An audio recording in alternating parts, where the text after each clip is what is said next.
Are you speaking of the Arab slave trade? Yes, sir. Yes, okay, sir. okay, without question. Now, the difference between the Arab slave trade and the European slave trade is the Arab slave trade never ended. The Arab slave trade is going on right now, and I would personally fault many African-American Sunni Orthodox Muslim leaders for hiding the Arab slave trade under the umbrella of their religion. One of the reasons I left the masjid, because I was raised Muslim, Sunni Orthodox Islam. One of the reasons I had to abdicate from the masjid is there was too much cultural imitation going on. I'm not an Arab, and black people didn't leave the white man's Christianity to go to the Arabs' Islam. Now, Muhammad ibn Abdullah was a blue, black, purple man, just like Jesus, son of Joseph and Mary. You understand? So we don't have to imitate Arabs.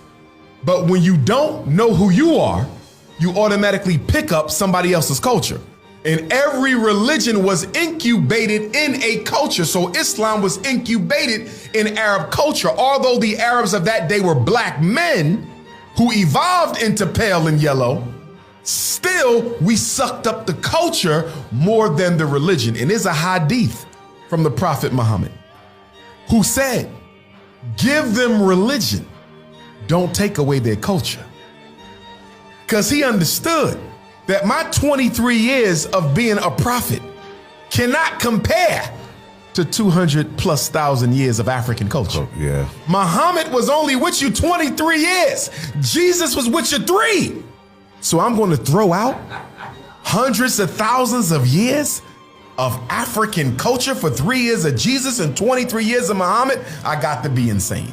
And my problem with the Muslim brothers and sisters who I love, I'll still go to the masjid and pray. I love them, but I cannot tolerate the Arab cultural imitation. Okay?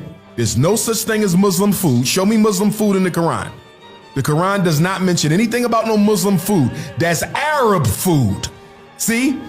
And you're taking Arab culture and you're putting it in your religion and you're making it divine. And that's why I agree with Dr. Yusuf bin Yaqin, Garveyite scholar, ancestor now, grandmaster teacher, when he said, religion is the deification of culture.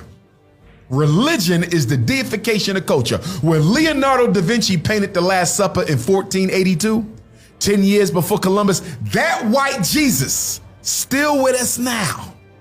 Still in the black church now, that white Jesus, that pale skin, blue-eyed, blonde hair, deified white people in the minds of Africans. It has deified us so much that most black churches will never get rid of that white Jesus, even though they know Jesus wasn't white. I spoke in Fort Lauderdale a couple years ago.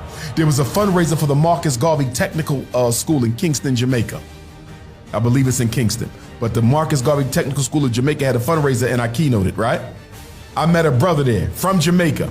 He said, Dr. Umar, let me tell you a story. True story. He said, I belong to a church in Jamaica that has a white Jesus.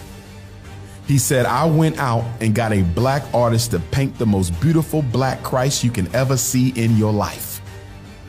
I told the pastor, we got a black Jesus now. You can get rid of that.